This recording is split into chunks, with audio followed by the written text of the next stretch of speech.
So that's a lot we're covering today. So as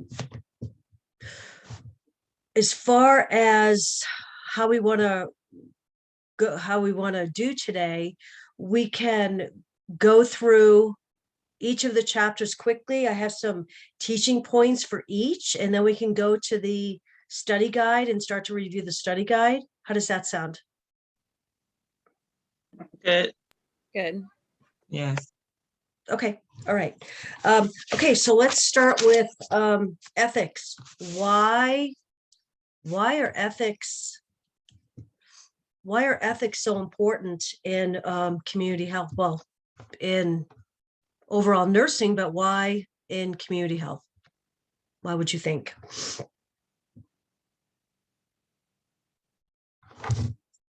I am going to pull up. Because you're going into people's homes, into the community. So you have to be trustworthy.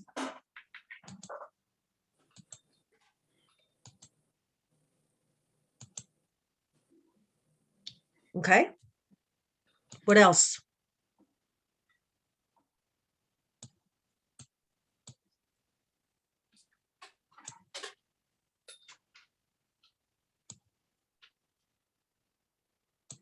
Okay, so again, for preparation purposes, I would go back to your objectives for each chapter, okay, which is usually the second slide of the PowerPoint, and make sure you can answer these questions, okay?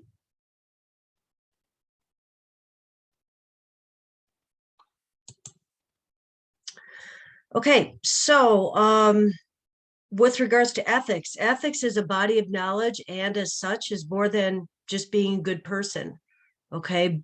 Basing your actions on ethical principles is part of your clinical decision-making and practice, okay?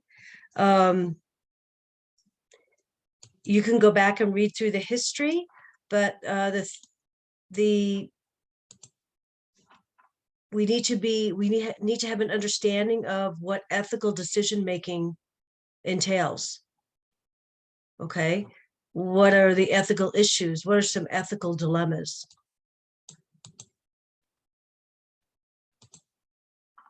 Okay, as far as decision-making frameworks, a couple of things. We need to use problem-solving processes,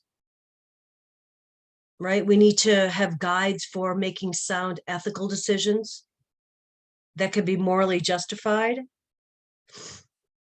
Okay, and remember that when all is said and done, we each make our own decisions. Okay, and what are some factors affecting the framework? Here's a couple of them. Hang on. Whoops.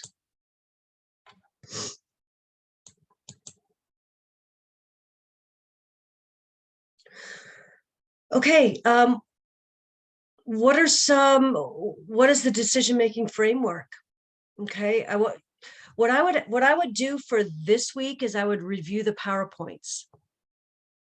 Okay, because the PowerPoints are going to give you a good outline of what the chapter is, what is in the chapter.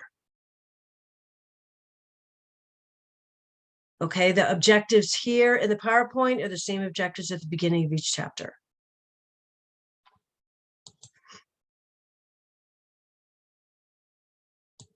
Hang on, I'm just trying to move this up so I can see the top of it.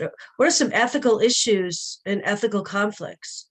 Okay, do we face ethical conflicts and decisions daily in our nursing practice?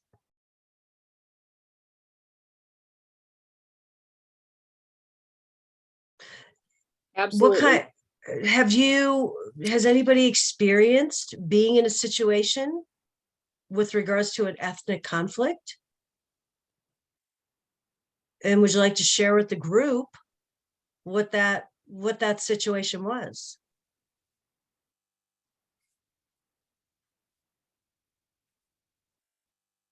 Has anybody been in a situation for the second one, situation where ethnic cultural standards conflict with professional standards. That's big.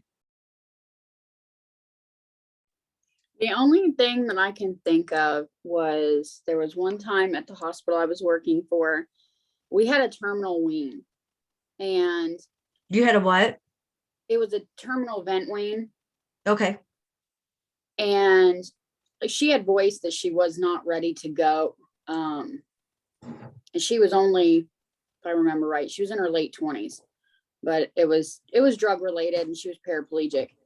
But going into the terminal vent wean, it took 6 what do you call I'm sorry, I can't think, it's been a rough couple of days. 6 pushes of propofol, so it was over 1,200 milligrams before she finally let go. And I know the hospital policy was 600 max, so that's really the only thing that I can recall being kind of involved in, because I mean, they more than doubled, well, okay, they doubled the hospital protocol allowance in order to let her die. I mean, she was not giving up. It took 4 hours. Wow. Yeah, and it was the longest vent wean I had ever seen. It was really something. Like, I couldn't help but feel like this woman, she had a purpose. Like, she should have went on. I mean, to last that long was astounding. So wow. But I've seen a lot of vent weans. Yeah, that's a perfect example. Perfect example. Wow. Thank you for sharing that. Yeah, absolutely. I'm just trying to get to the frameworks, the principles. Okay, so we need to understand the differences between, these are your principles, between consequentialism and deontology. Okay. For our primary principles, we need to respect for autonomy, non-malfeasance, beneficence, and distributive social justice. We need to understand what the differences are with all of those. Okay, and we'll get to those. I think there's a paragraph about those in the study guide. Okay, so these are some areas that you need to be aware of. What are virtue ethics? Right? What kind of person should I be? Virtues are acquired, excellent traits of character that dispose human beings to act in accordance with their natural good. Caring in the ethic of care, right? We're nurses, we care, right? That's our motto, right? It goes all the way back to the caring and nursing, the ethics of care and feminist ethics are all interrelated. Okay. And they all converge between the mid 80s and the early 1990s, right? Nurses have written about caring as the essence of, or the moral ideal of nursing. Okay. Feminist ethics. What are feminist ethics? Okay, we need to understand about those as well. And then here, ethics in the core functions. Assessment. Okay. Assessment, policy development, and assurance. Okay, these are all part of ethics and community health. We need to understand those 3. Nursing code of ethics. We all practice under a code of ethics. Okay, and these are important to know too. The Public Health Code of Ethics. It has 12 statements that address moral standards that delineate public health's values, goals, and obligations.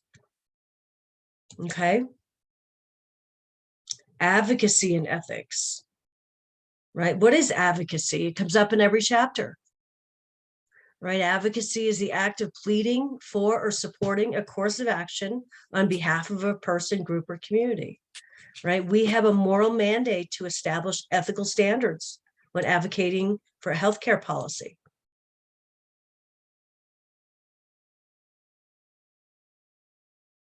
And we also need to understand what our practical framework is for advocacy. right? There's 6 ethical principles for effective advocacy. And here they are, right here. So we need to know what these ethical principles are. And then advocacy and healthcare reform. Okay, so just a couple of things if you're going to take notes. Here's a couple of points I'd like to, in addition to the PowerPoint. All right, we know that ethical decision-making is a component of ethics and focuses on the process of how decisions are made. This is some additional information. Many different ethical decision-making frameworks exist. However, the problem-solving process underlies each of them. Okay, we know that ethical decision-making applies to all approaches. You need to understand what utilitarianism is, deontology, principalism, and virtue ethics. Okay, so you need to go have the decision, you need to have the definitions of those. Right, and we definitely know that cultural diversity and moral distress make ethical decision-making more challenging, right? The classical ethical theories that you need to know are utilitarianism and deontology. So please go back and look those up if you don't know those.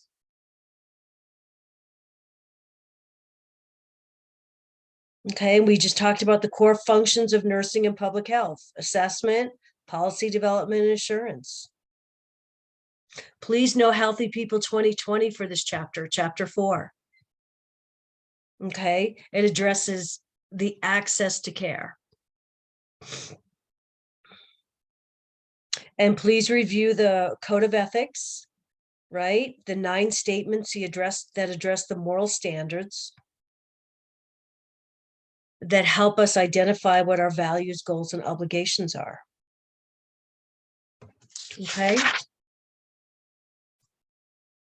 So the process of public health advocacy, which we just talked about at the end of the outline, include identifying problems, collecting data, developing and endorsing regulations and legislation, enforcing policies, and assessing the policy process.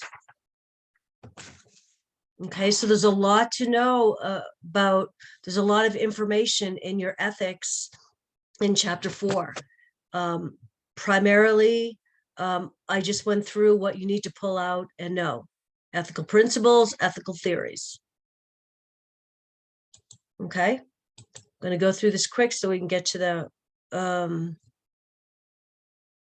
study guide. This is an important chapter: cultural influences in nursing and community health. Why is this important? Right? Here are your objectives, review your objectives. Again, make sure you can answer these questions, right? Why are cultural influences so, I mean, they're prevalent in every part of our society, right? And that's because, at least in the United States, our population is becoming diverse, increasingly diverse, right? Nurses and clients often come from different cultural backgrounds, and we may not recognize and understand differences. And we as nurses need to be able to provide culturally competent care. What do you guys think culturally competent care is? Because it's critical to our practice. Being able to care for the patient on an individual basis as individuals based on their background, not treat everybody, the same way, because, certain people, they don't shake hands. Certain cultures don't, they avoid eye contact. Other cultures, like, for instance, Japanese, I had a Japanese aunt. She had, how did she word it? In Japan, there was a culture, she had to walk 10 paces behind her father. So, like, different things like that. And, like, she couldn't speak for herself. Her husband had to do the speaking, different things like that. So if we don't know these things and we're addressing, inappropriately, then we can That's ultimately exactly right. authenticate. Yep. That's exactly right, Christy. Thank you. Thank you very much. That's exactly right. We have to be able to be mindful, be knowledgeable of other people's cultures in order to be able to provide culturally competent care. Okay, so population of the United States is becoming increasingly diverse. Changes in immigration laws and policies have increased migration, contributed to changes in community demographics, right? And heighten the need to recognize the impact that the culture has on healthcare, and the need for nurses to learn about the culture of individuals from whom they give care to, which is exactly what Christy was talking about, right? What is culture? Culture is a learned set of behaviors that is widely shared amongst a group of people, right? The culture of people helps guide individuals in problem solving and decision making. Okay. Nurses, culturally competent nursing care is designed for a specific client. It reflects individuals' beliefs and values and is provided with sensitivity, right? If we can provide this kind of nursing care, it helps improve the health outcomes and reduces healthcare costs, right? Nurses who are culturally competent use cultural knowledge as well as specific skills, such as intercultural communication and cultural assessment, when we're selecting how we're going to provide care for our clients.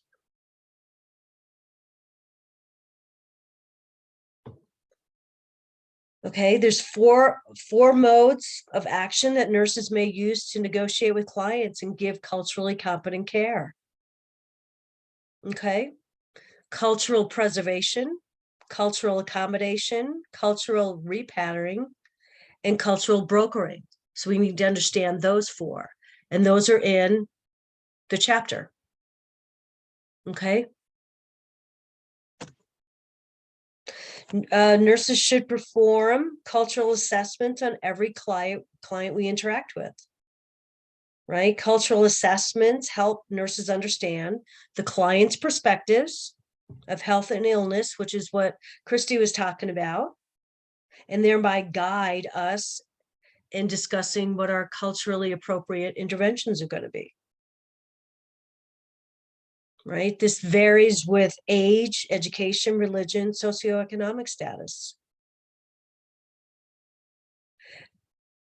Okay. We also need to understand what the difference between an immigrant and a refugee is. Okay. Here's some immigrant categories. Okay, what is a legal immigrant? What is a refugee? What is non-immigrants? And what's an unauthorized immigrant?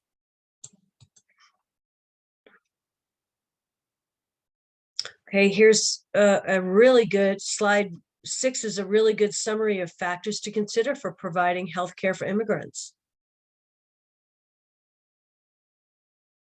Financial constraints, language barriers, differences in social, religious, and cultural backgrounds.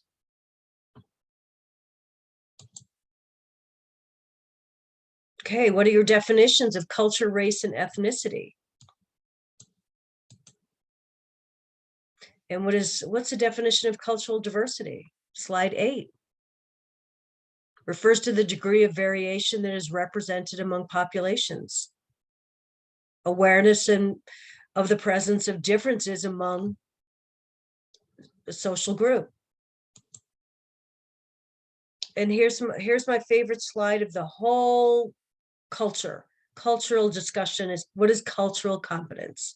We have to be culturally competent in our practice. Okay, and what does that entail? Behaviors, attitudes, policies that allow us to work effectively across cultural situations. Okay. And here's excellent reasons, 3 reasons that nurses must be culturally competent. Right? We know that the nurse's culture often differs from that of the client, leading to different understandings of communication, behaviors, and plans of care. Right? If we're non-culturally competent, we may be increasing the care of healthcare costs and decreasing the opportunity for positive outcomes. And please review the Healthy People 2020 for cultural competence. Okay, here's where we start. Here's what we need to know. How do we develop cultural competence? Okay, there's 2 principles, there's 3 stages, and there's 3 dimensions. Okay.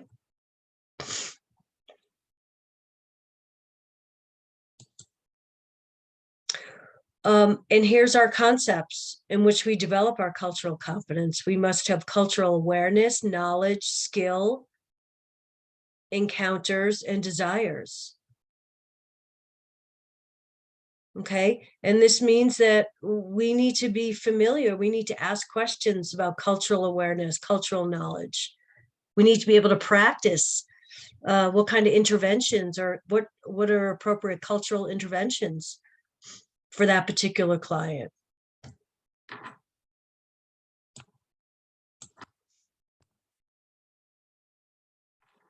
And here's some dimensions of cultural competence: cultural preservation, accommodation, repatterning, and brokering.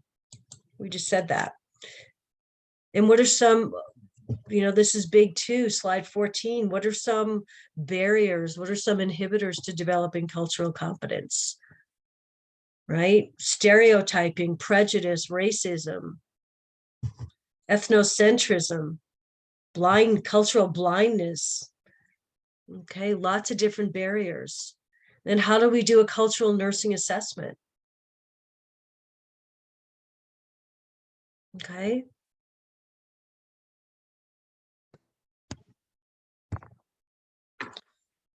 This is an excellent, slide 17 is an excellent summary of how to conduct a cultural assessment.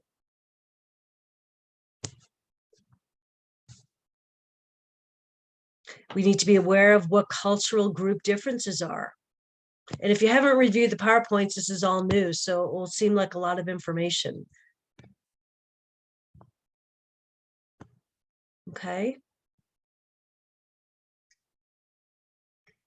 5 principles of culturally competent 5 principles of a culturally competent organizational model. And this is a summary: valuing the diversity of everybody, conducting a cultural assessment. We need to understand the dynamics of the difference. Institutionalizing cultural knowledge and adapting to diversity. Okay, and we'll talk about that. There's some areas in the study guide I want to cover about that. So culturally competent care, extremely important in our practice of community health. Anybody have any questions about that?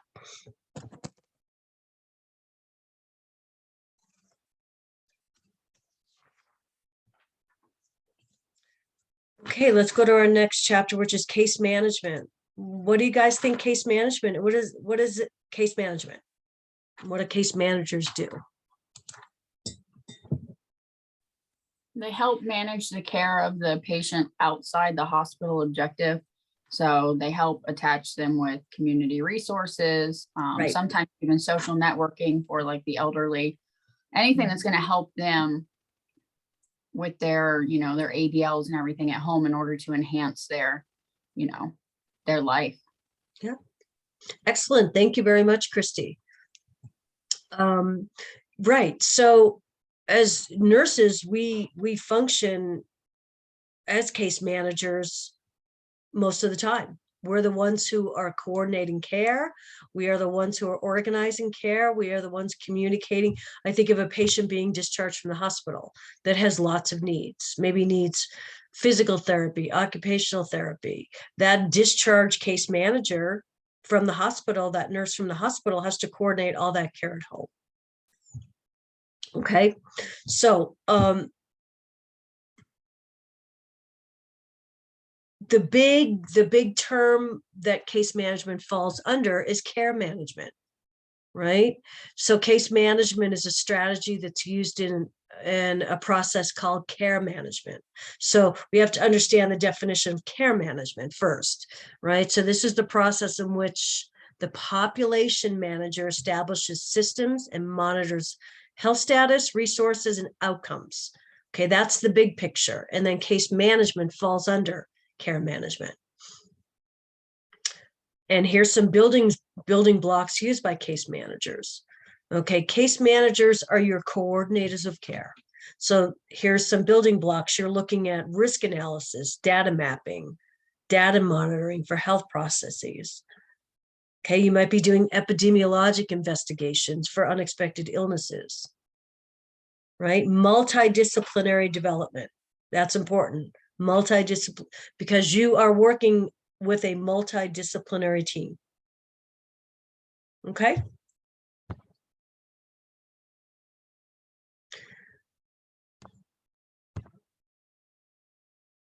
Right. So we know for case management, it can be complex because of the coordinating activities. You may be working with multiple providers, multiple payers, multiple settings.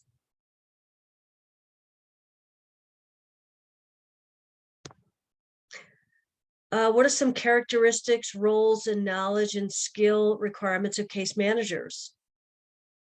Okay, that's important to know. You can go ahead and read through slide 7 on your own of what we need to, what skills we need to have.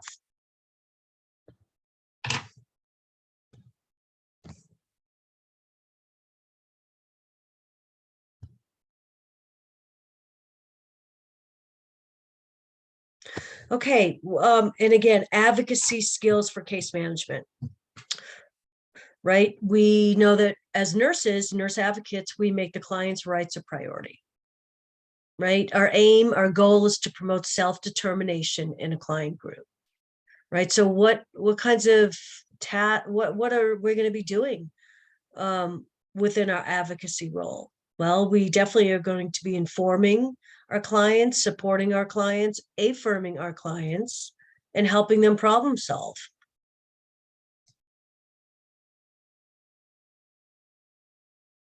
And part of our case management role is conflict management.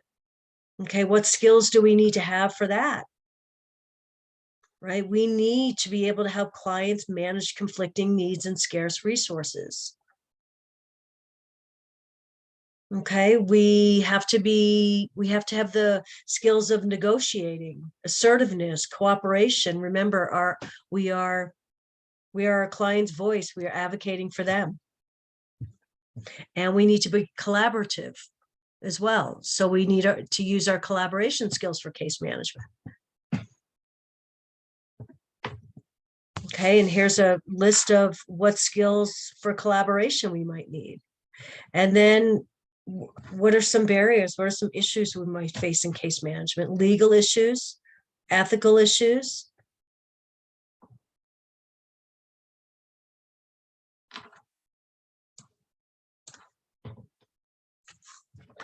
Okay, let me read through some of my teaching points here and make sure we covered everything.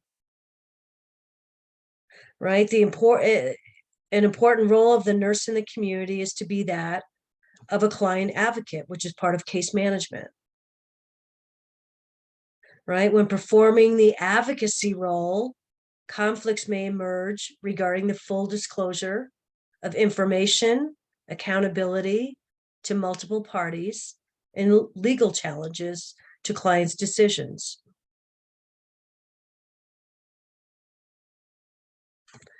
And again, problem solving is a systemic approach that includes understanding the values of each party and coming up with solutions.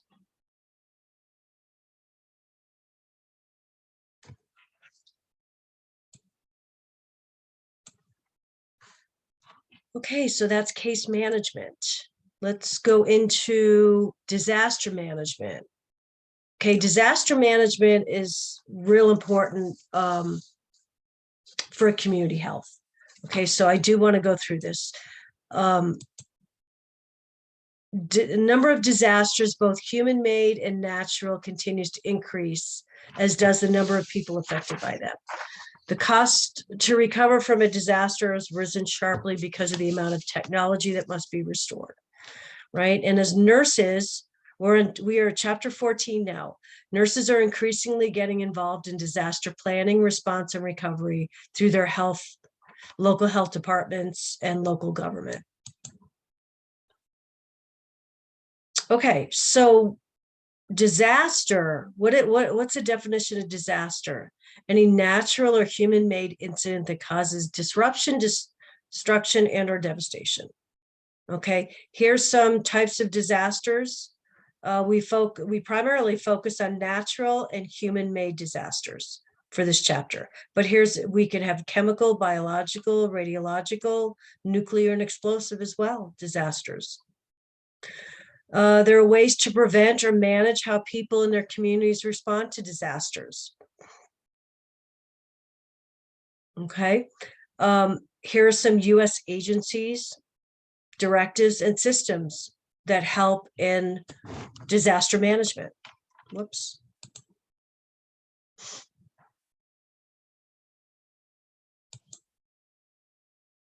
Healthy People 2020.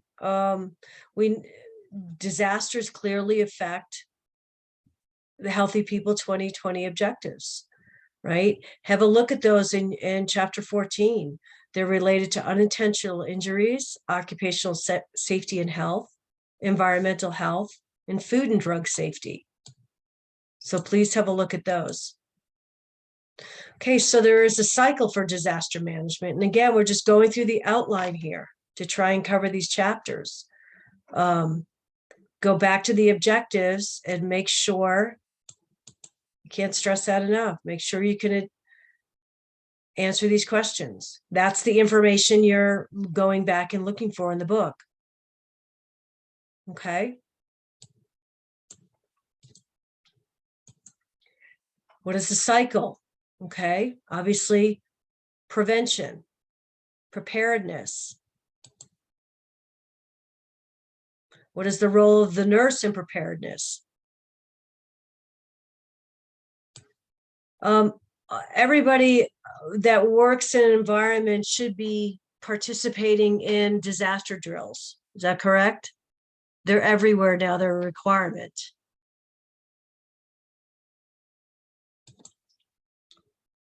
Okay, what is the response? Okay, so we're going through the cycle now. So we have prevention, preparedness, response.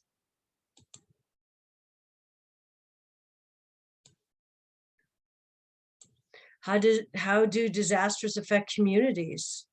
Physical and emotional effects, stress reactions of individuals, stress reactions in the community. Right? What is the role of what is our role in a disaster response? Advocate, assessment, understanding what community resources are available. Often we're the first responders.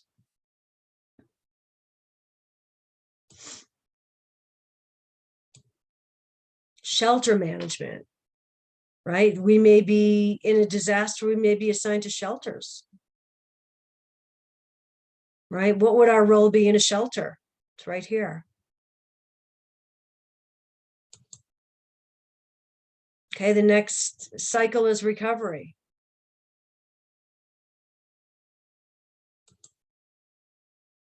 What's our role in recovery?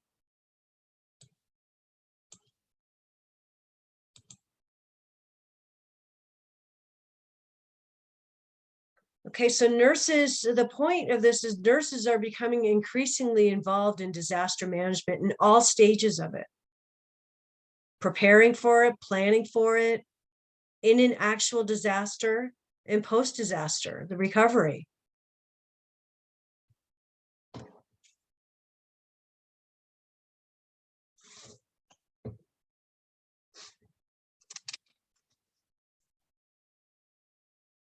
Has anybody ever been involved with, say, like the American Red Cross or any kind of disaster Yeah, involved? I have. In what capacity? A few years back, there was a huge flood down in the Ohio Valley. It was a flash flood. It was insane. And there was a lot of people that were literally washed out of their homes. There was people who like were driving because like I actually lived down there at the time, and within 32 minutes, there was over 7 feet of water. So it was really bad. So we all volunteered to try to help get like people's homes cleaned out. Like we immediately started, they put out like I don't know what they called it, but almost like an alert, letting people know that there was cars off the road. There was one woman who was like stuck in her car.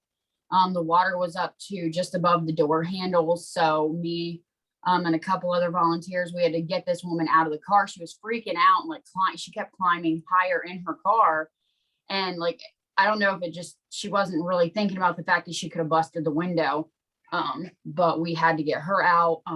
But the biggest response was just helping people get back in their homes, helping them find emergency shelter, because it was crazy, like how fast everything happened and how badly it affected people.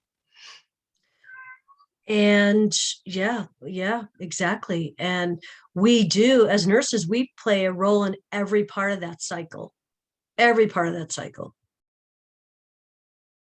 from preparedness to dealing with the actual disaster to, as Christy said, getting people post-disaster, getting people back in their homes. So Christy's example just described her in all those different roles. Does that make sense?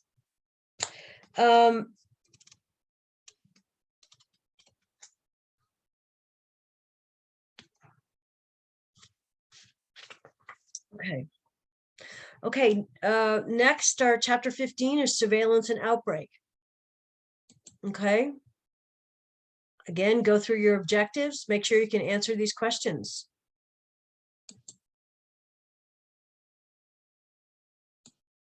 Just going through each of these to see what I want to pull out to mention.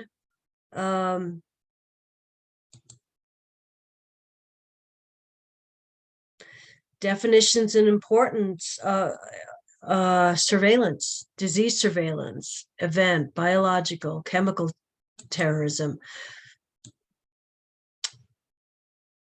Uses of public health surveillance, right? So public health surveillance can be used to facilitate the following. Have a look at that. What is the purpose of surveillance? That's important. Identify needs and unusual disease patterns. Set priorities for using our resources. Develop and evaluate programs for commonly occurring and universally occurring diseases or events. Surveillance is extremely important in community health. Collaborating. All right, if we're going to be surveilling, collaboration is important, right? We need all the key stakeholders to be part of this, whatever comprehensive plan we're developing.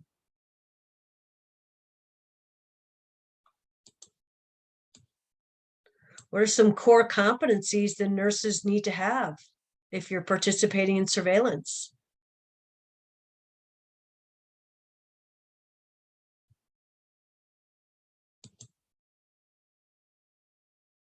And then what are some data sources of surveillance? You may have cases reported. Let's take, I don't know, pertussis as an example. You may have cases reported by clinicians to the health department. You may have healthcare hospitals reporting information to the health department. You may have laboratories reporting to the health department, right? In school nursing, we were the ones who were reporting pertussis to the health department, right? Other data sources, death certificates, administrative data.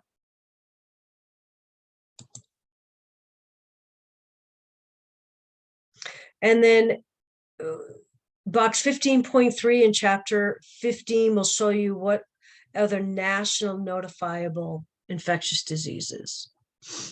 Okay, so statewide, there is a national list, but statewide, as a community health nurse, you're also going to have to be aware of what are notifiable, what are reportable infectious diseases. Okay.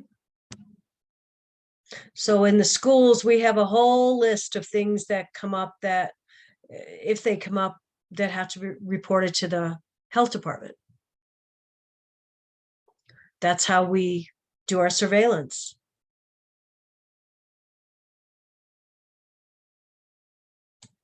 Requirements for reporting diseases are mandated by law. Each state differs on what their reportable diseases are. Okay, you need to understand what this is. What are the types of surveillance systems? Passive, active, sentinel, and special systems. Please go back and have an understanding of what these are. I think these are that's covered in the study guide, so we'll get through that.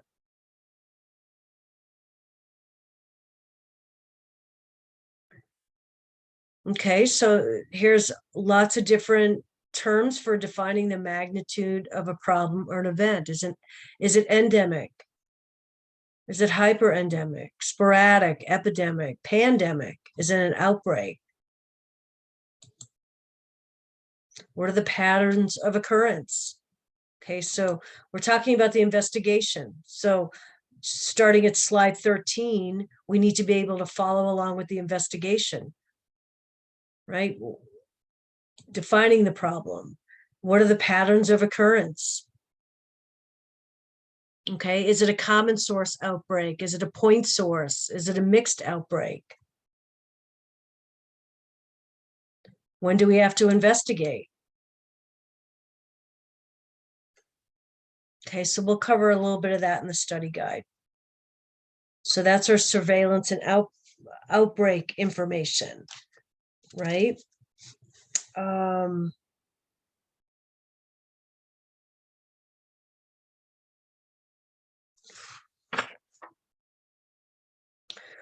Okay, chapter 16, program management.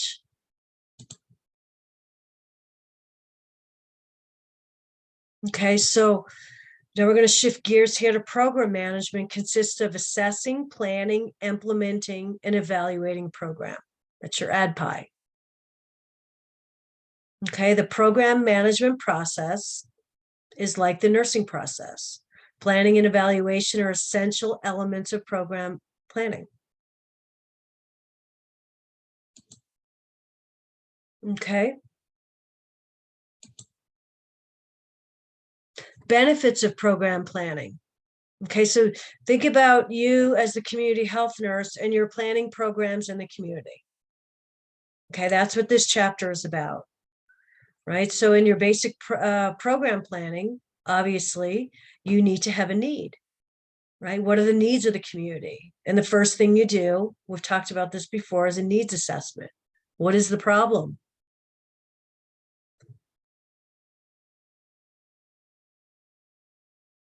Okay, identify objectives and activities for alternatives, evaluate problem solutions.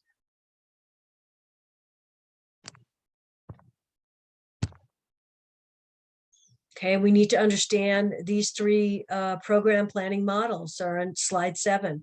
The patch model, the APEXPH model, assessment protocol for excellence in public health, and then the MAP model, mobilizing action through planning a partnership. Please know these three definitions for program planning.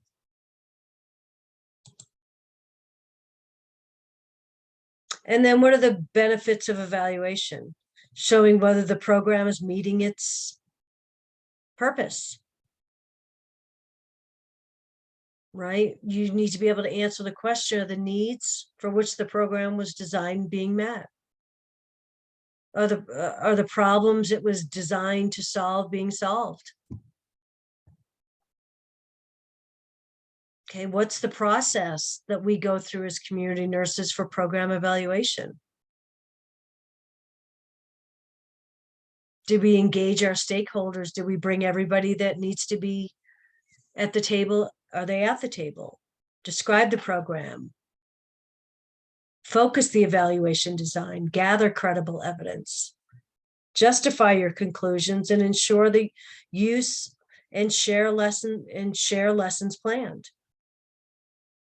Okay, so program evaluation is is one of the most important parts of, you've developed a program, you've identified the goals, you've identified the objectives, you have identified what the outcomes are. Now you need to do your evaluation. Did you meet those needs? Right? Like I just said, you're developing objectives. Okay, so specifying objectives, they must be specific. They must be effective, right? You need to have a general program goal and move on to specific objectives that will meet the overall program goal. Okay.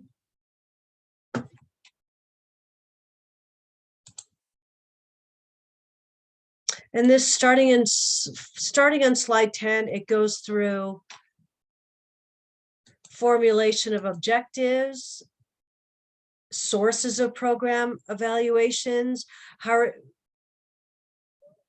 going through program clients, which are attitude scales, going through program records, which are clinical records, epidemiological data. Healthy people has their objectives that are based on needs assessment. Please be familiar with that. And then program evaluation. Was your program relevant? Was it adequate? Did it promote progress? Was it efficient? Was it effective? Did it have an impact? And was it sustainable? Is it sustainable?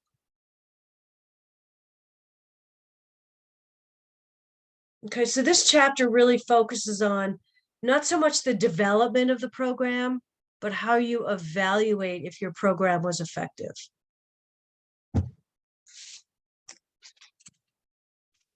All right, and so we know that a program overall is the organized approach to try to meet the needs assessment that you've developed for the community.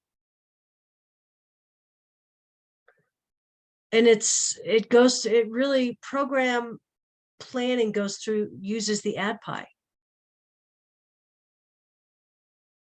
Okay, so you need to be able to think of program development, program planning, program evaluation in terms of your ADPI.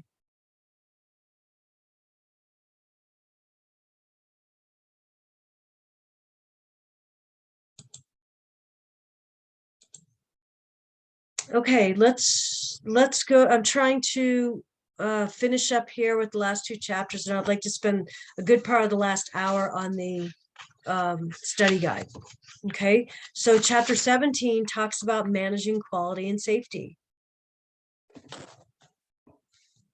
All right, so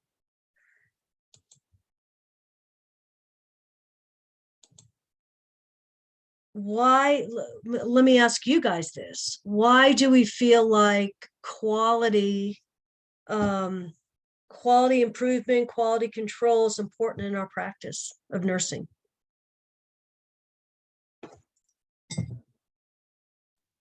In order to keep making healthcare better. Right, there has to be some sort of checks and balances, right? Mm-hmm. Right. So quality control is a tool that's used to ensure effectiveness and efficiency. Right, improving the safety, quality improvement goals, improving safety of care, we know saves lives. Cost reduction by using effective interventions, right? Increasing client confidence in healthcare delivery, regardless of the setting.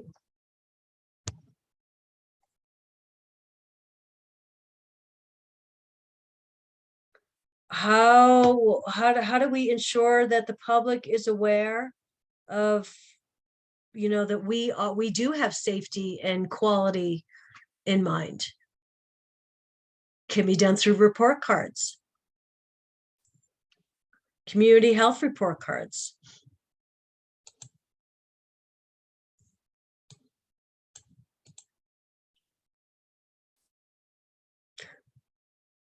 There are several organizations that focus on the quality in nursing practice.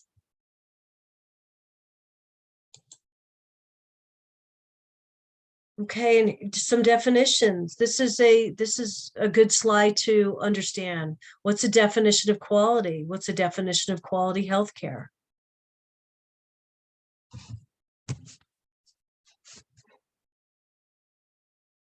What's quality assurance? And total quality management.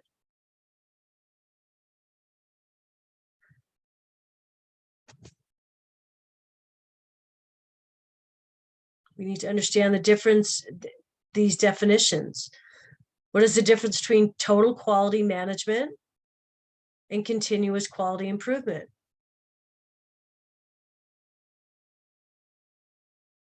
You need to understand the difference in these two. And there's your definitions here on slide 10.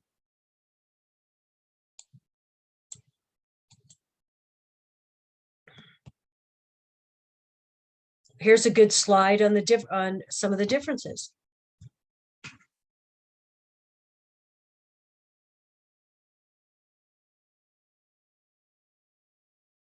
Okay, all the places we work in have quality improvement, quality departments, right?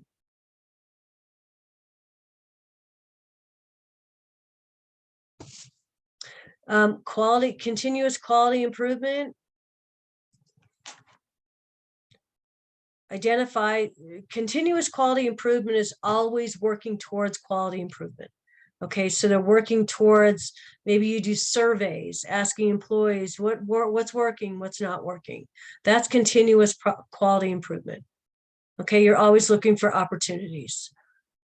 Where quality assurance, there may have been an event that the employer needs to look into. Okay, detecting errors, fixing blame and responsibility. So maybe there was an event in your organization where you had infections or increased death rate. That's quality assurance. You're trying to investigate and assure that the quality is being looked into, or whatever happened, whatever the event was that happened. Okay, so that's a difference. Quality assurance is something has happened and you have to go through the quality assurance process, where continuous quality improvement is you're always looking to make things better. All right, all members of your organization are responsible. Inspires hope, continuous quality improvement. Okay, and then here's some approaches to quality improvement. General approaches, specific and specific.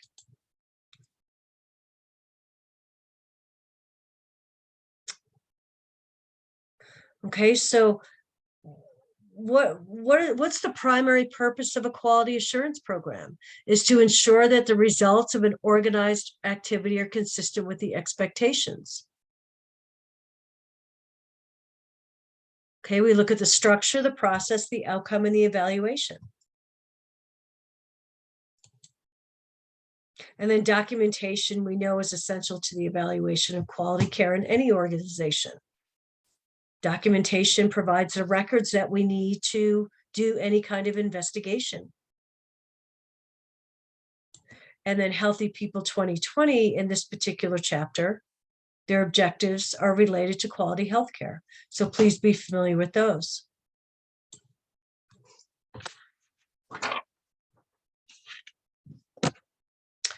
And chapter 28, I'm going to let you guys read through on your own,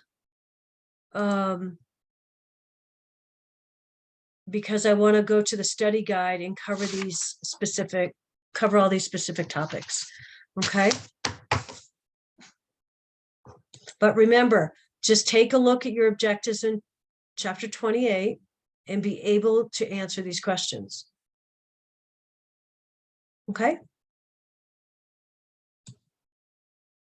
So that's a lot of information to cover. Let's hone in on what specifically we need to understand from the study guide. Okay. So let me get into the study guide here.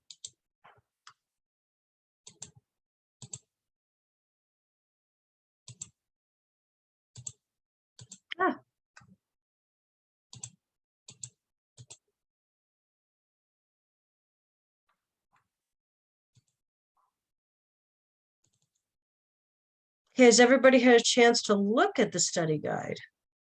Oh, the other thing that I want you guys to take a look at, hang on. Oh, this is already open probably. Yep, there it is. Is the case studies.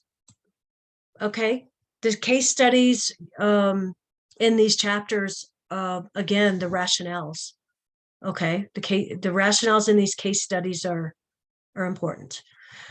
Okay, community assessment and evaluation. So we're just going through the study guide now. That was last week.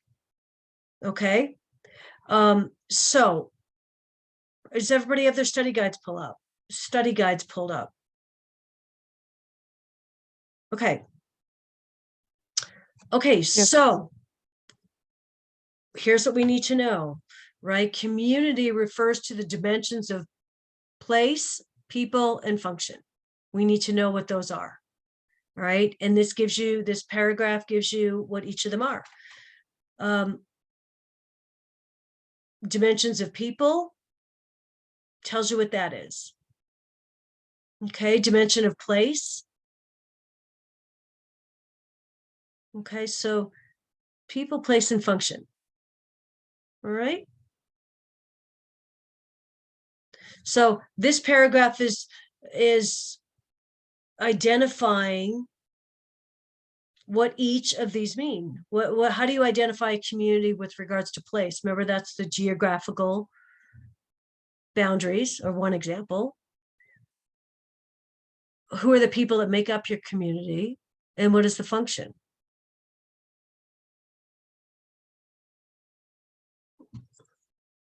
Okay, and when completing a community assessment, the nurse will include what are the common community systems categories in each community. Remember, there are 5 of them: politics, education, recreation, economics, and religion. So when we're looking at each community, what are the common systems, common makeups, common structures found within the community? Those are the 5. Okay, and then we talk about active versus passive partnerships, or partnerships within the community, right? Partnerships focus on active participation by community leaders, businesses, and organizations in developing programs with healthcare professionals. Okay, remember we talked about the difference, an active partnership may be a community resource. Let's see. I'm going to read through this before I start giving my own examples here. A business. So an active partnership would be a business that may provide low-cost snacks to an after-school program. Okay, that's an example of a community partnership. An active community partnership. Okay, whereas the city that's creating a new park, hospital providing a vaccination clinic, recreation center is often a partnership. So a passive partnership. So passive partnership would be a planning committee, a planning group to talk about a new park, to talk about setting up a vaccination clinic, to set up planning a recreation center cooking class. Okay, That's your passive partnerships, planning committees, people planning to do things. Active would be a business that provides low-cost snacks to an after-school program. They're actively participating. Okay. The next the next paragraph provides what you do during a community assessment. How do you do a community assessment? Well, we need to do data gathering and data generation. And what are those two? The definitions are right here in this paragraph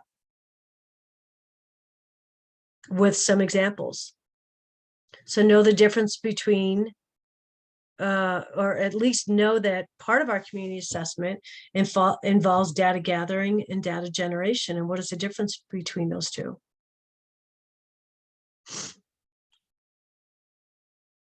And then part of our community assessment is knowing what a windshield survey is. That came up several times. What is it? A method to collect data about the community by observing through a car, riding transportation, riding a bus, car, train.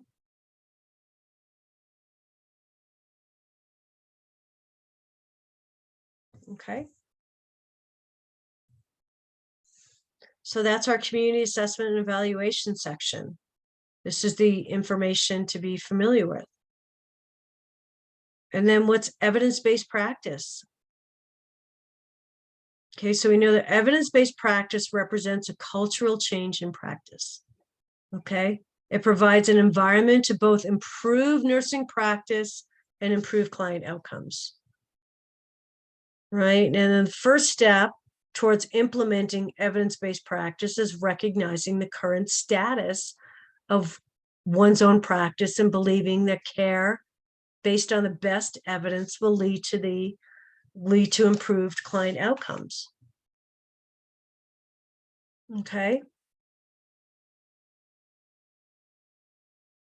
And then what are some barriers that you might face trying to implement evidence-based practice?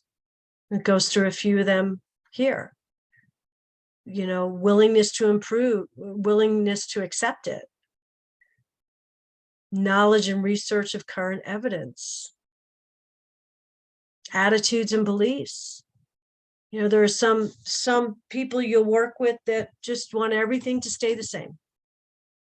Okay, even if there's new information and evidence of how to care for different kinds of patients. Right, you know, we as nurses are always reading and updating and becoming more knowledgeable about how to do things differently. We do that in the schools all the time. You know, based on recent information, recent data, how do we try and decrease the number of days missed for asthma kids? Well, other school systems may have better programs that have better results, and we work with them to try and implement their system into ours. It's all based on evidence. What is the best way to care for our patients based on the most current updated? I mean, look what we've done with COVID. You know, we keep changing the way we're caring for COVID patients or identifying or testing. It's all based on evidence that we're learning as we go. Next section is disaster management. Right? Disasters are labeled as natural or man-made. Okay. And it goes through what are some examples of natural disasters and man-made disasters. Healthy People 2020 objectives, go back to your disaster management chapter and look at their objectives regarding disease mitigation. And they focus on preparing, alerting, and caring for a disaster within a population. And this paragraph is a summary of those Healthy People 2020 objectives. But please go back to the book and look at that. And then when teaching a family how to prepare, this is part of our role. We participate in all the stages of a disaster. So when teaching a family how to prepare for a disaster, the nurse should instruct the family to stock enough food for 3 days, review our kit every 6 months, make sure all family members know where this kit is located. And does everybody know how to turn off utilities in the house? Right, and by reviewing these kits every 6 months, we ensure that there are no expired items. And then what would be the purpose of a mass casualty exercise? Right, the purpose would be to evaluate the agency's response and validate all the capabilities.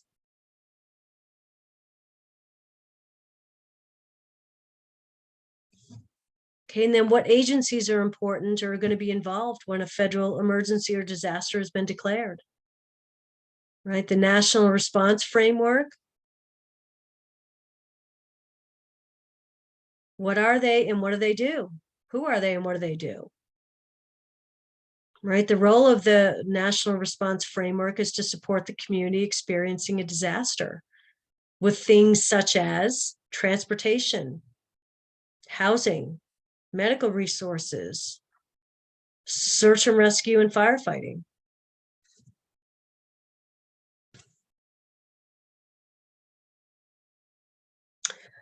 And then this is important, right? Economic influences on healthcare. So a primary prevention strategy aimed at an economic issue is to work with an insurance company to provide necessary coverage. Right? A shift in the general approach to healthcare from reactionary, acute care oriented towards proactive, primary prevention orientation is necessary to achieve not only a more cost-effective, but a more equitable health system in the US. What I mean by that is, let's take an example of a new drug that has come upon the market, may not be FDA approved yet, but you work with a client that has a chronic disease and may not be able to afford this. All right, maybe you as the community health nurse speak with the insurance company and try and plead your case for why this particular drug will benefit your client, and maybe in the long run have decreased costs associated with their chronic condition. So it's your advocacy, right? Your advocacy for the client that you may go and speak with an insurance company. Right? So we are trying to shift from reactionary acute care orientation towards being proactive. That would be an example of being proactive. Does that make sense? Yeah.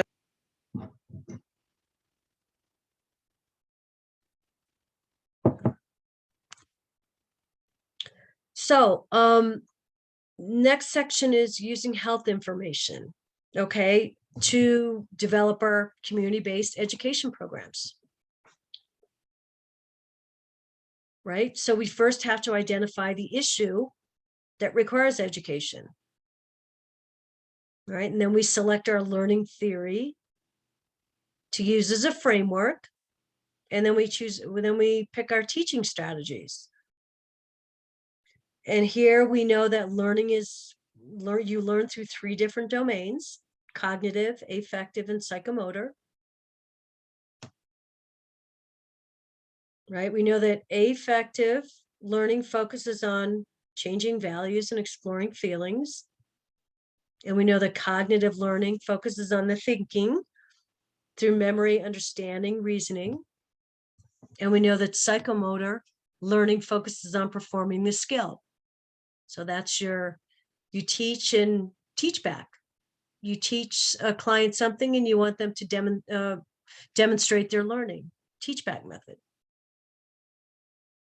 Okay, and that's what the top of page 4 is. When teaching a client, the nurse should use the teach back method to evaluate whether learning was effective. This is the psychomotor learning focus. This is one of the 3. Right, so the teach back method focuses on having a client restate or demonstrate what was taught. Right, when teaching a skill, the nurse should have the client perform the skill to evaluate if learning was effective. We talked about this last week with regards to maybe wound care, injections, giving a new baby a bath.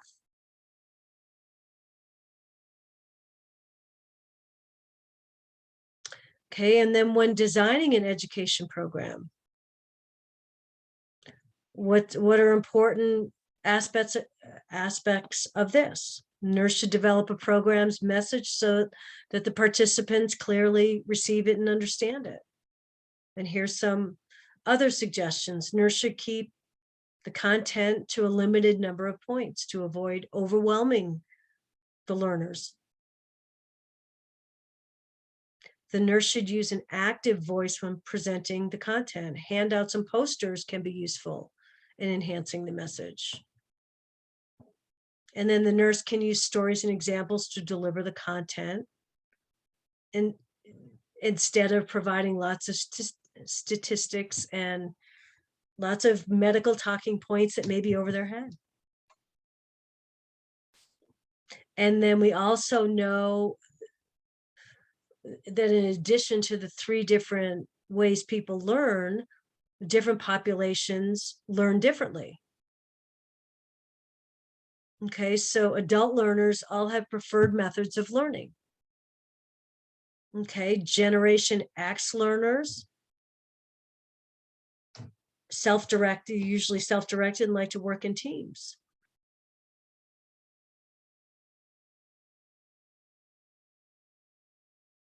Baby boomers prefers instructor-led instruction. And then we call it the net generation, prefers digital methods, including web-based games and virtual reality simulations.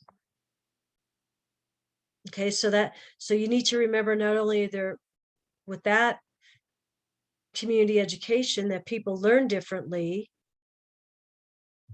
have 3 different kinds of learning, but then also different generations learn differently.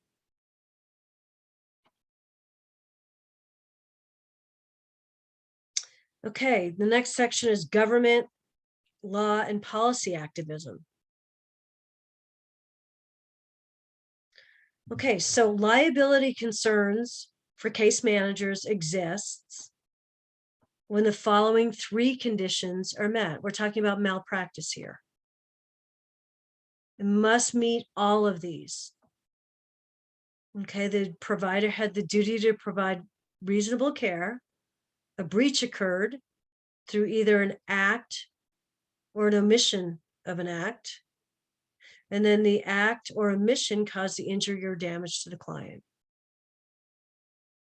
Okay, and as case managers, we must strive to reduce risks.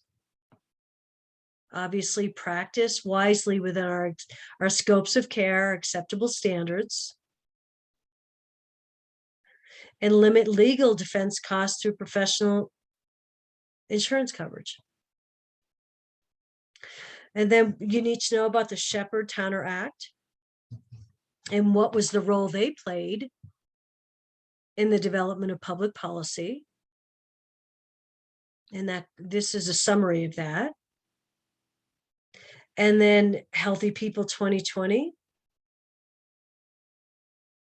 became a national effort to improve Americans' health over 20 years.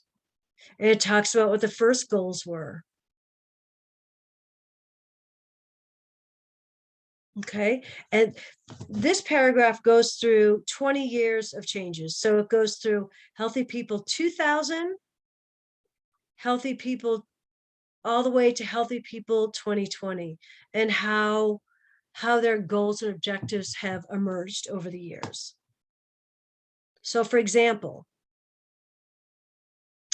in 2000, the first goals were basic and focused on increasing simply the years of life, okay, by reducing health disparities, improving access to preventable diseases. But in Healthy People 2020, which is 20 years later, they've expanded the original goals to be more specific and focused on descriptive outcomes. So what was a goal in 2000 of increasing years of life, reducing health disparities, improving access to preventable services, has become, 20 years later, attaining a high quality life, living longer, free of preventable diseases. Okay, so it's talking about, this paragraph is talking about the ongoing development of the Healthy People 2020 goals between 2000 and 2020. Okay, this next area talks about the World Health Organization and what their goals are. Their goal is to attain the highest possible health for all persons. Okay, and this goes through what their roles are, what their roles and what the services they provide are. And then the next couple of paragraph, or the next paragraph goes through what is the Agency for Healthcare Research and Quality. They're responsible for improving quality and safety standards. This is a definitions paragraph. So you have the Agency of Healthcare Research and Quality. You have the CDC. Down here you have the Health Resources and Service Administration and National Institutes of Health. So there's a good paragraph for definitions of certain agencies, government, the law, and policy activism. So here's governmental agencies, different ones that provide different resources. So that potentially could be a definitions question, you know, of providing you a scenario and asking you which agency would be responsible for it. Okay. And then case management, we just went through this. And case manager is responsible for promoting self-determination when advocating for a client through the nursing process. Okay. And then we know that nurse case managers work to meet the health and well-being of the clients through coordinated care. Right, we may be working with other nurses, physical therapists, dietitians. Right, we all have the same goal of increasing, you know, the health of the clients. Right, the nurse should report to the case manager information that requires coordination of care. So for example, if you're sending somebody home from the hospital, is there a requirement for home equipment? Is there a requirement for home oxygen? Is there a requirement for physical therapy, occupational therapy, wound care? All that has to be coordinated by the case manager.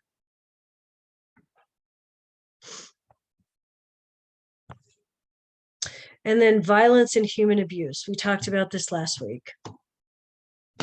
Okay, primary prevention begins with a community approach that incorporates strategies from criminal justice, social services, community advocacy, and public health to prevent violence.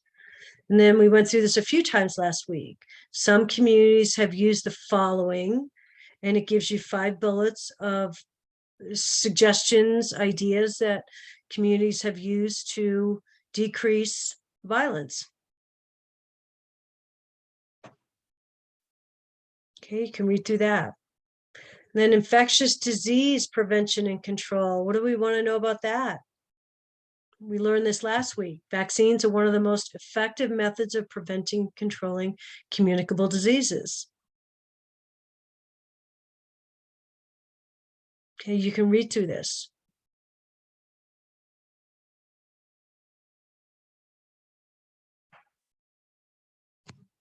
Want to point out here, surveys show that inner city kids from minority and ethnic groups are particularly at risk for incomplete immunization. All right, children from religious communities whose beliefs prohibit immunization, with parents who have philosophical objections to immunizations. We need to understand that as well. We also need to understand research shows us that adolescents also have a lower rate of coverage.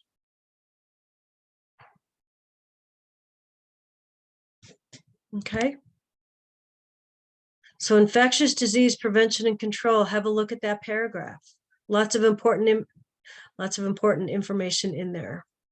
And then we talked about, we went through, well, you guys were on your own last week to do this, but there was a chapter specifically that focused on HIV, hepatitis, TB, and STDs.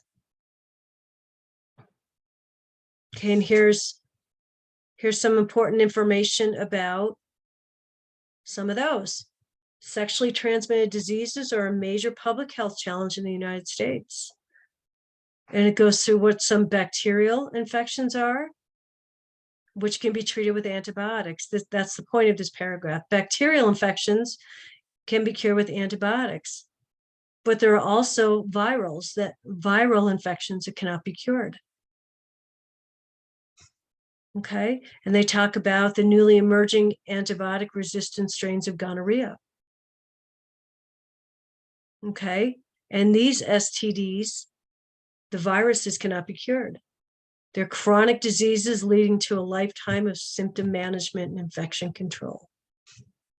And then we know that with regards to STDs, that syphilis is transmitted transplacentally. What does that mean? What does transplacentally mean?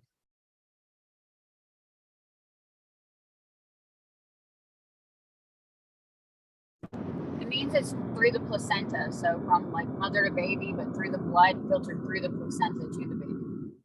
Yep. So syphilis is transmitted transplacentally. If untreated, can lead to serious problems within a few weeks.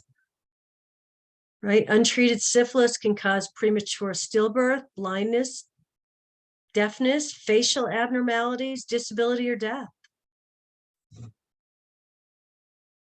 Okay, so do know the information in this particular paragraph here.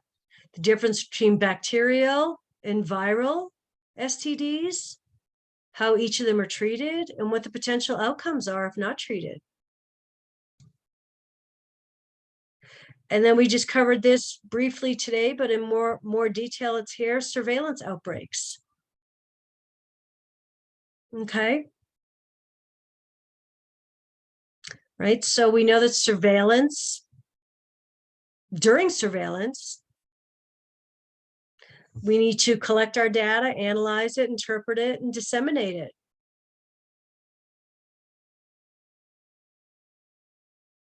Right, the purpose of our observation is to assess public health status, identify trends of disease patterns. How are we going to use the resources that we have available? And what are we going to develop? We need to develop programs for rapid response once we have all our surveillance and observation completed. Right? The purpose of surveillance is to reduce morbidity and mortality. right? By preventing the control of the spread. Okay, surveillance systems are essential to protect public health by assisting in the early detection of the disease, implementing interventions to reduce morbidity and mortality. And then here's some definitions that you need to be aware of. What is a passive system of surveillance? What is an active system of surveillance? What is the sentinel system of surveillance? And what is this syndromic system? Okay, we need to understand what those four are.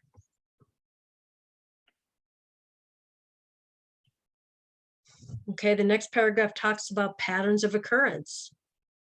So here is your systems: passive, active, sentinel, syndromic. And the next paragraph talks about what are the patterns of occurrence that are used when investigating outbreaks. How did it happen? Okay, and another group of definitions. What is a point source outbreak? Okay, what is an intermittent outbreak? So let's go through them. A point source outbreak occurs when people are exposed to the source, resulting in everybody getting sick. Okay, intermittent outbreak refers to the exposure to a source over a period of time, with people getting sick at different times. So an example of that would be food poisoning. An example going back to a point source outbreak would be like a gas that was like on a train, a gas exposure. All people are exposed to the source, resulting in everybody getting ill. So intermittent is over a period of time, such as food poisoning. A mixed outbreak occurs when one person is exposed to a source, then it becomes person to person contact, and that's how it's spread, such as the flu. So this paragraph gives you the different patterns that can occur and what an example would be. And then the last would be the propagated outcomes. That does not have a common source and is spread gradually from person to person. Example would be TB. And then this next paragraph talks about the stages of your community-based program. So when developing a community-based program, first and foremost, you have to conduct a needs assessment. Okay. You have a pre-active stage, you have a reactive stage, an inactive stage, and an interactive stage. Okay, so when developing community-based programs, you conduct a needs assessment. Okay, then during the pre-active stage, the nurse will project the future needs. During the reactive stage, you're determining the problem using past identified health needs. And then you can go through and read what the inactive stage and an interactive stage are. I would say with this paragraph, surveillance systems, patterns of occurrence, stages of community-based programs after you do your needs assessment. Okay, I would say to put all these on an index card. These are all definitions. Okay, and then here are the models on community-based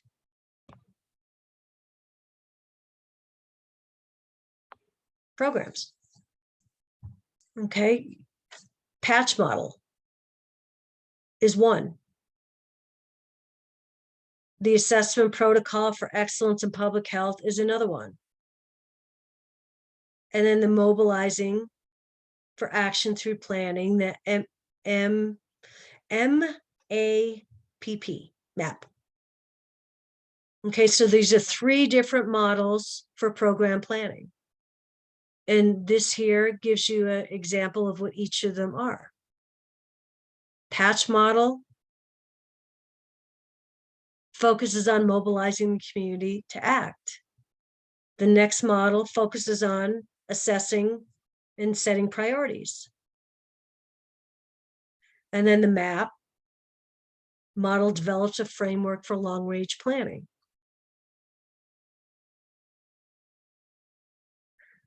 This part, I think from here, this probably needs to be, hate to change it, but from here down to here probably needs to be in that first section on the first page. So does that make sense? Right here. So let's see. All this information needs to be back here in this section. So I didn't mean to throw you a curveball there. Okay, so this is just going back to community assessment. All right. Managing quality and safety. We briefly covered that today, but here's the specifics we need to know. Okay. And it talks about, this whole section talks about difference between quality assurance and continuous quality improvement.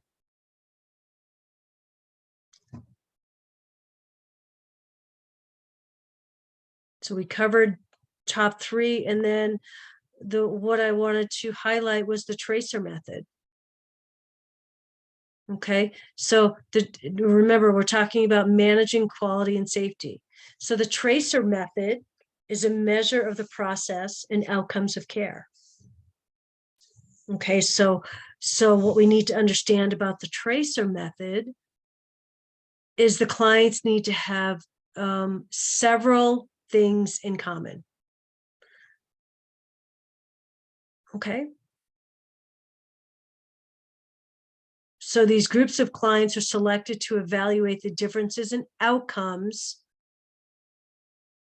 resulting from nursing care standards. And here they are. They should have the same disease, the same stage of illness, similar lifestyle, similar intervention, and live in the same community. Okay, so this tracer method is looking at outcomes, but everybody has to have the same characteristics, or they need to be in the same disease, same stage of illness, in order for them to be in a tracer method study. Okay.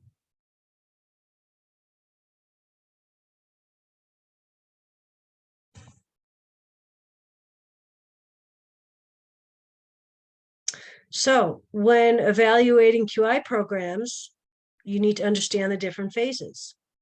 Okay, we have a structure phase. We have so again, this is another definition paragraph. This is when you're evaluating quality improvement programs, right? You have a structure phase. You have a process phase. And you have an outcome phase. All three are in this paragraph right here. And it goes through what is in each of the phases. Okay.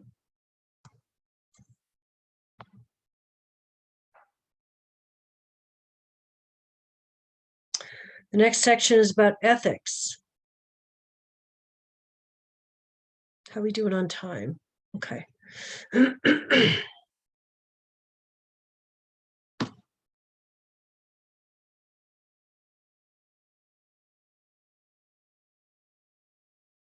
Okay, this is about ethical principles.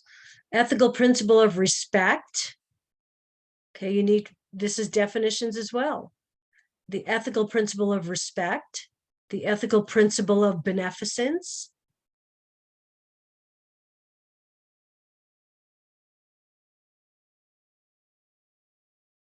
and then the ethical principle of justice. So there's 3 ethical principles right there that you need to understand what each one is. And here, this paragraph talks about the differences between utilitarianism and deontology. Okay, there's four theories that we need to know about. Again, more definitions: utilitarianism, deontology, distributive justice, and consequentialism.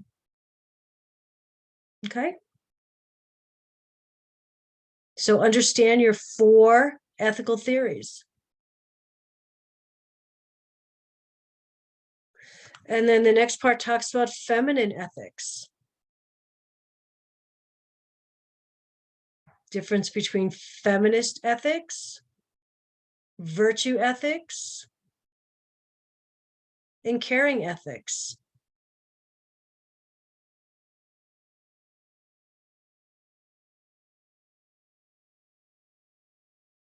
So understand what feminist ethics advocates for. Understand what virtual ethics advocates for, and then what caring ethics advocates for. Okay? And then here's our cultural section. Okay? Cultural competence section. Cultural influences in nursing.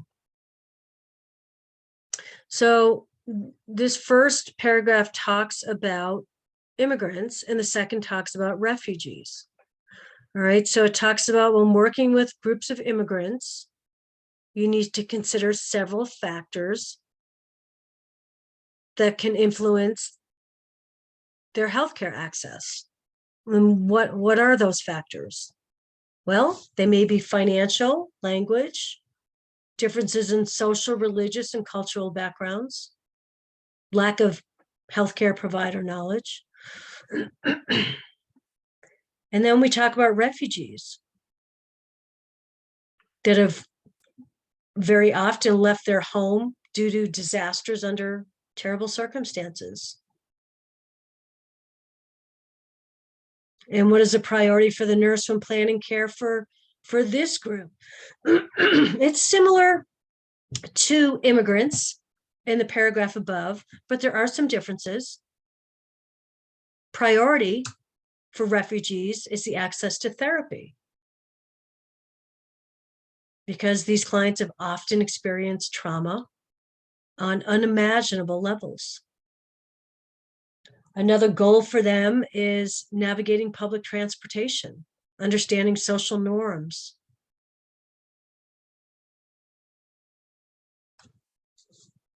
Okay, and then this next paragraph talks about, we're still in cultural competence, so it talks about Native Americans. Clients that are Native American are often past-oriented and may not be concerned about the future. So it gives an example. So if you're working with a Native American client that, based on their culture, you know they are past-oriented and may not be concerned about the future, if they are given instructions to call in 3 weeks for follow-up appointments, right? They may, since they're not future-oriented, they may need help doing this. So that's a specific example of a specific cultural norm. And so the nurse should be more specific in instructions with the time frame for the client. So if we know that they are past-oriented, they may need help with future-oriented tasks. Another example, when we talk about Hispanic clients, when communicating with clients who are Hispanic, we need to know more about, we need to be culturally competent with their culture. The nurse should avoid using negative expressions, which is considered impolite. clients who are Hispanic expect direct eye contact and physical contact during communication. There is a box in the culture chapter, which is chapter 5, in which it talks about 4 different cultures and what their values and beliefs are. So this is pulling from that box. It's pulling a specific example about Native Americans and Hispanics.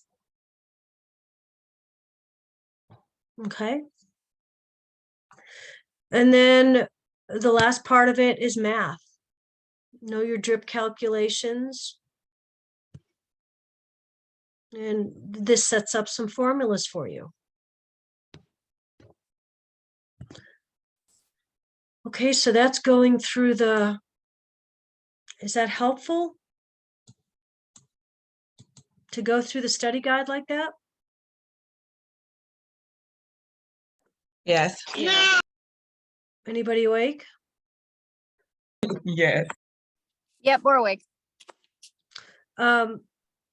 So lots of information today, but I think rather than trying to get people to review sessions over Thanksgiving, it was helpful to cover them here. So at least I know you're getting some kind of a review. Does that make sense? Yes. All right, let's go to our, let's pull up our week 8 attestation. And somebody read the questions, please. We'll get that done today.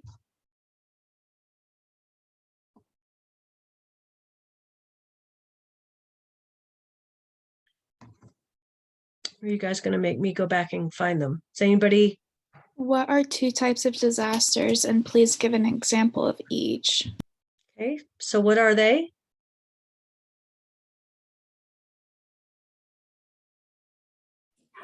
Natural disasters Thank you. and mass casualty, or does that go together? Right here. I just shared my screen. Natural or man-made? This is right in your study guide. So what would be some examples of natural? Tornadoes, hurricanes, Yep. flood. Earthquakes, yep. And what are some examples of man-made? Suicide bombing. Fires. Yep. Fires. Yep. Okay. Okay, and what's your second question?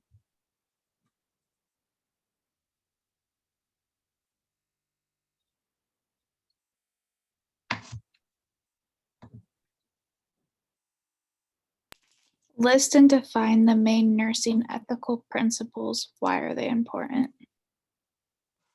Okay, so what are our ethical principles?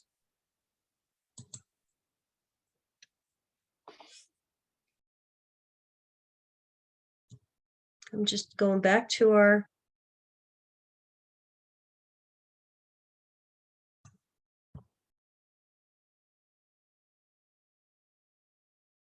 what are our ethical principles?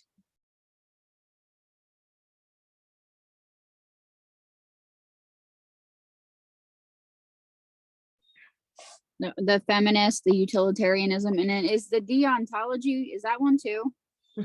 Utilitarianism, deontology, Ooh, consequentialism. Blah. consequentialism, and distributive justice. Right? It asks for 4, correct?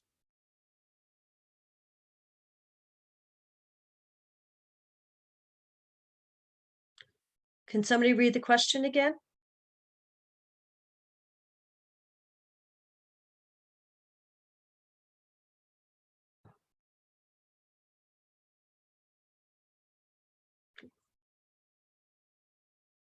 Can somebody read the question, number 2, please?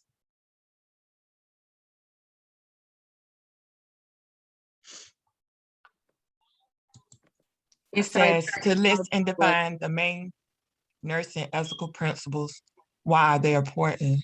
Okay. It's right in your study guide. Okay.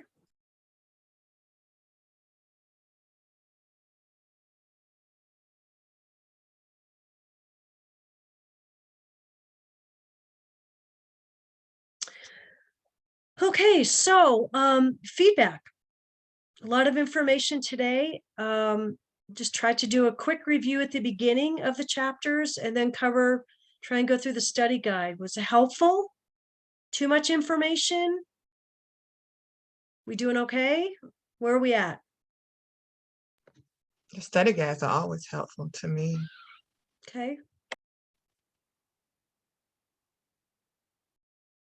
So with regards to getting ready for your test prep, I would be going through the PowerPoints and making sure you can answer the objectives. Okay, whatever the objectives are outlined for the chapter, be able to answer those. Review your Healthy People 2020 information in each of the chapters. Definitely review your case studies. Okay. And after that, reviewing those, if you need more additional information on that concept or topic, go back into the book. And then definitely when you've reviewed all of that, go through the study guide to make sure everything makes sense. Because the study guide is pulling out important parts of each chapter that are essential knowledge. Okay. Questions?